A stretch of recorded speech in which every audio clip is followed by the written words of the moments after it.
I mean, you can understand why politician types might like a filibuster, talking shit to avoid doing shit. What's more up their alley than that? But it really sucks for the rest of us, especially in a time where the Democrats could change some shit if not for the filibuster, which they also could change if not for a couple of pylons in their own party.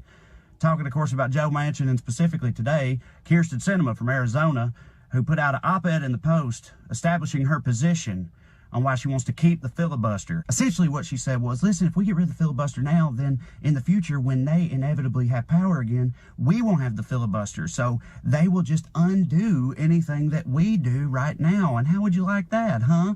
Okay, there's so many things I hate about this. Number one, only a damn moderate Democrat would already be planning on a future defeat. Number two, this notion of like, oh, well, guys, we don't want to antagonize them. We don't want to piss them off. Have you met these people? They're pissed off at numbers. Pissed off is their default state. Worrying about pissing them off would be like me worrying about making my wife think I'm an idiot. Like, that train has sailed long ago. Wait. Number three, I feel like the underlying premise here is we can't do stuff now because somebody might do other stuff in the future. And so it's like, what do you think your job is? Like, you're literally a lawmaker, right? You can't make laws because opposite laws might get made down the road. Then, like, what do you do all day? You fucking window dressing? Number four, anything that we do, they'll just undo. Yeah, you're right. They'll try. For example, Obamacare, the thing they've been trying and failing to undo for 10 goddamn years, despite having the bulk of the power for the majority of that time, like that. They're not very good at it. Trying to make them accomplish some shit like this would be like telling your toddler to get their own toy from behind the couch. Like, yeah, they really want it, but at the end of the day, all they're going to do is pitch a fit and knock some shit off the table or whatever. Number five, okay, they'll undo it. Make them. Fucking make them. If we are not full of shit on the left, and the policies we support work the way we say they would and help people, then put them in place, get to helping people, and make those motherfuckers claw it all back in broad daylight. Make them be the face of undoing helpful legislation if they even have the capacity, because otherwise, what are we even doing here? Trey Crowder, everybody. Trey Crowder. I love Trey.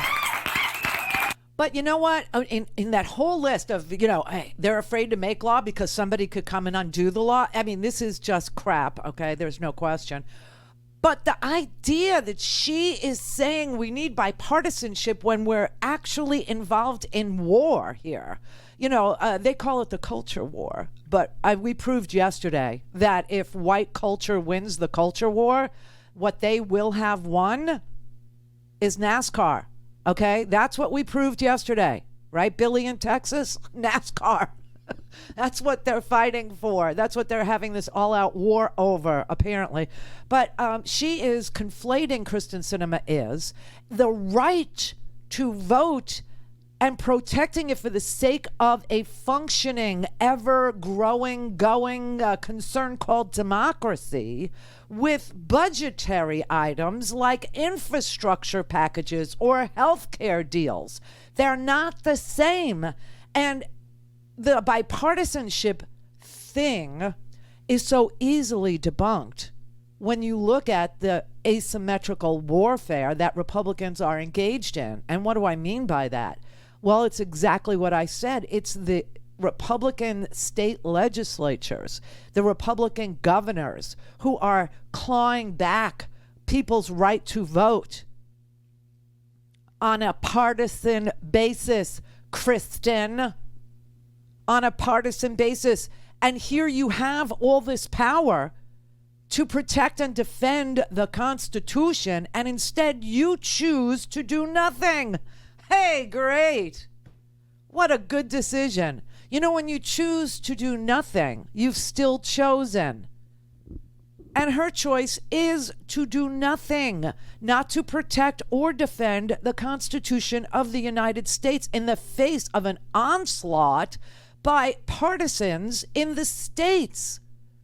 I mean, it's such an easy call. Now, if she can't make this call, she really deserves not to be a senator and instead go work retail. Go work retail. Take this job and shove it, everybody. Do you know that is going on in our great United States of America? This is a beautiful thing, though, I got to say. We have the highest quit rate in 20 years in this country. Know why?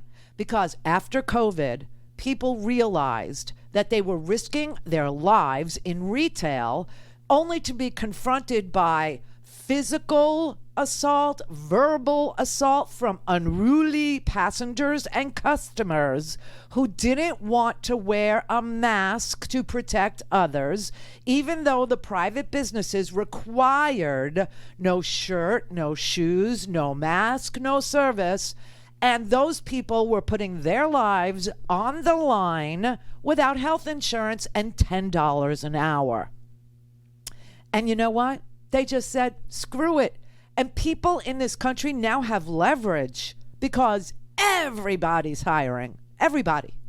And so the people who were put in these horrible positions with unlivable wages, in jobs where they were confronted by girls like Kristen Sinema, who apparently just like sticking it to people for the sake of sticking it to people, were sticking it to them, and they didn't have any health insurance.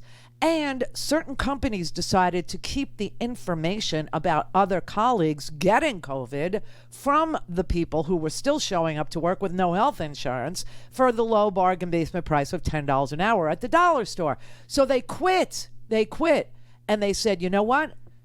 Banks are hiring. Law firms are hiring intake people for $13 an hour in benefits. I'm going over there. Yeah.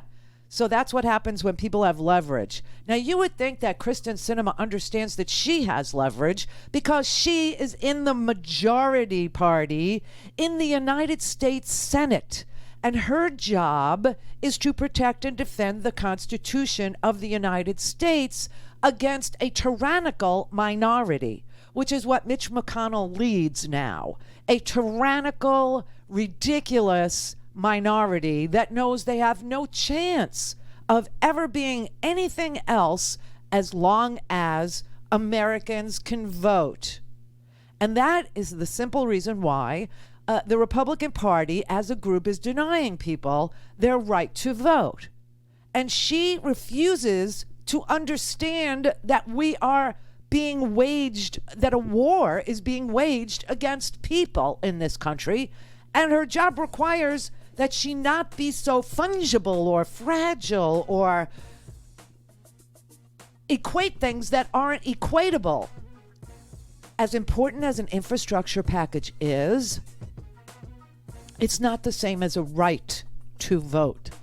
She needs to protect the right to vote. And she wrote this 4-page rant in the Washington Post about how she has to preserve the filibuster because, what if we're not in control, come 2022, or what if we're not in control come 2024, or what? Honestly, and Trey Crowder is he's like, seriously, only a Democrat, only a very fragile Democrat would presume that her lawmaking position doesn't require her to make law because she envisions her defeat.